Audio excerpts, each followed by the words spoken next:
everybody, welcome back to the channel and welcome back to season number 4 of the Wheel of Fate with Newcastle United. And so far it hasn't been too bad in the first 3 seasons. It's done alright, but we need to spin this wheel again to find out what is going to happen for season number 4. And what we have left is, well, frankly not too good. So let's get this done and see what happens. And we're going to spin, and what are we going to end up with?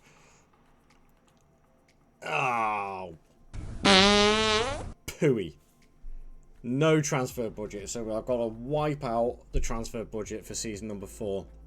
Which does mean, actually, I wipe out the zero, I go to a 0 transfer budget, but any money I make on player sales is still allowed to be used.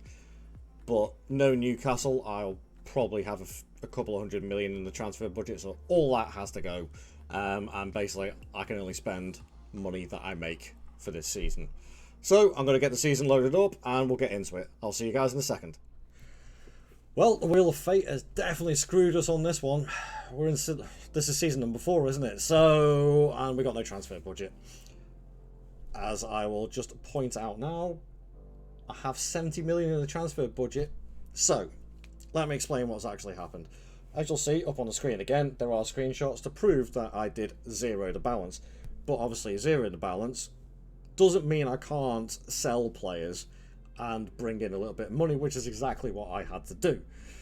So if we have a look at the transfers, the transfer history, we'll go back the way. Nothing before the tick over. I did sell a few more players. Let's get them date ordered.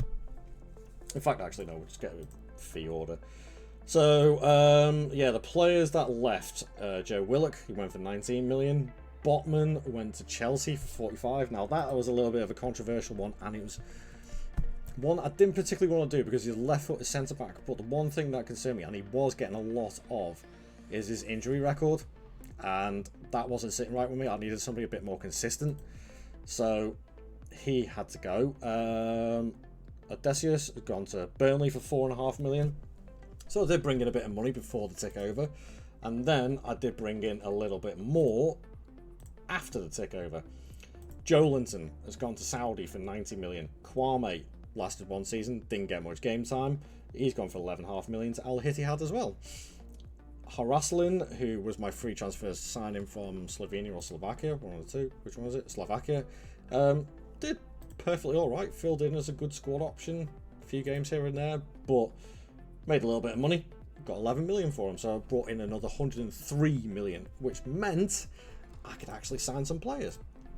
Just a quick message to say thank you very much to all the subscribers who have subscribed to the channel. I really do appreciate it.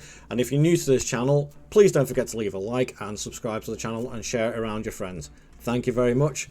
Now we'll continue on with the video. So, starting from the most expensive, I brought in a new right back because, again, like Botman, Livramento at Newcastle, great player, injury worries, that's the main problem. So I brought in Michael Coyote, tried and tested, brilliant fullback, cost me 61 million from Fiorentina.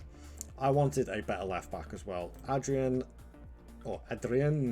Truffert from Rennes, was it Rennes? Yeah, 35 million, brilliant left back, great crossing, dribbling, tackling as well, pace and stamina, so he can last the match. Really good sign. I'm very happy with that. I needed a substantial backup goalkeeper to not only test Trafford, but also if Trafford got injured. Jonas Urbig is a keeper I've seen on this game loads of times. I've never signed him before because he's always too expensive. But his value dropped to 11.5 million, so I was like, straight in, got him.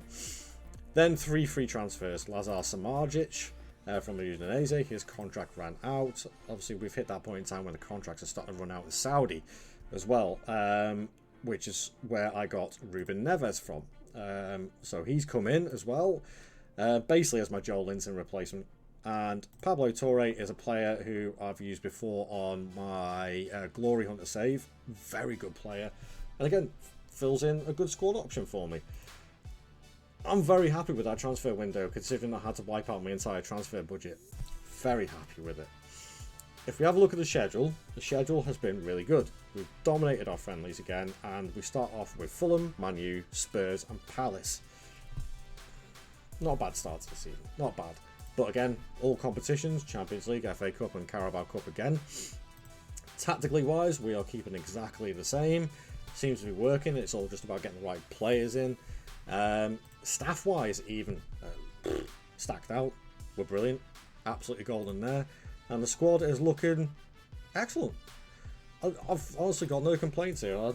There's not much else I can fill in on this. I'm going to do a little bit of review in season number 5 of like sort of where we're at. But I'm going to go and simulate this season, and hopefully we can take it one step further and actually win the league title this season. See you in a few seconds. Come on.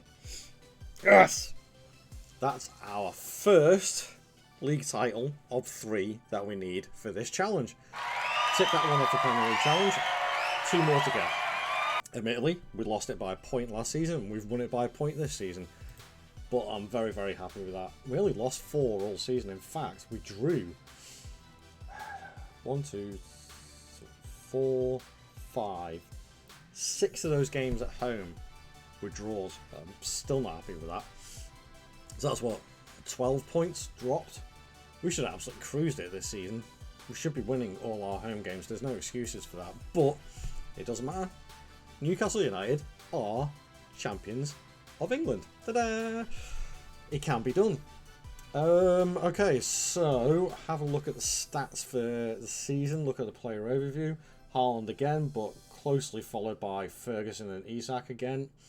Great partnership in like sort of that shadow striker, pressing forward role where they alternate. They're very, very good. Just a little side note as well, I've noticed this. I couldn't believe this either. I put this up on my Twitter. I found that Vinicius Jr. has moved to Liverpool. I was like, whoa. I've never seen that before, and he's an absolutely outstanding player in real life and on game. He's amazing. He's out of this world. But I was wondering how he actually ended up at Liverpool. And it turns out Real Madrid sold him to Man City. And this is what made me giggle and why I took the screenshot and put it up on my Twitter page. Link in the description down below. So Man City bought him for 251 million, loaned him back to Real Madrid a season later, and then sold him to Liverpool for 12.5 million. That's a 240 million pound loss on one player. That is mental. Utterly mental. But anyway, back to our game. Did we win anything else in the competition stakes? Nope. Knocked out in the quarterfinals by Real Madrid. 4th round by Southampton. Quarterfinals by West Ham. Those we shouldn't be losing. Champions League though, Real Madrid won it in the end. But league phase. Oh, that's better. So we didn't go to knockout. We went straight to the 16. Knocked out Club Brugge. And then lost to Real Madrid. Oh, it's close as well. We are getting closer to that European title as well. We are. Next couple of seasons, I think that's going to be won. But as I say, let's have a little look, see at the squad overall, see how they did. Very, very well again. And I'm glad I brought Jonas Erbig in because he actually played 10 games because Trafford, I think, picked up an injury during the season. If we have a look at it. What was it? Ah, yeah, right around Christmas time. He was out for 5 weeks because he'd done his wrist ligaments. Too much of something, I presume. So, Erbig got a few games. Didn't do too badly. I think, what was it? How many clean sheets did he get? 2. Okay, perhaps didn't do too well. Goals-wise, though, 25 and 23 from Isak and Ferguson. That's really good. 8 and 13 from Anthony Gordon. But then it starts to drop off a little bit. So there could be some changes that needed there. Pasalic again. 32 now. He's only got a year left on his contract. I'm not going to renew it. But I've definitely got my money's worth out of him. 66 league games and he's picked up 14 goals and 7 assists for a free transfer. I can't knock that at all. I really can't. Neves didn't start too many games. Maybe we're looking to move again. Lewis Miley is starting to develop quite nicely as well. He's a very good player on this game. Torre didn't get too many games. Overall, I'm pretty happy with that. But at the end of the day, we won the league title, and that was one of the main targets, but we still need to win another 2. So, yeah, but we'll see where we go from here. Financially wise, now I have a transfer budget again, and I don't have to worry about that being wiped out. 241 million, with a wage budget that is just utterly ridiculous. You will also notice that I already have 2 new regen kids coming in from Colombia.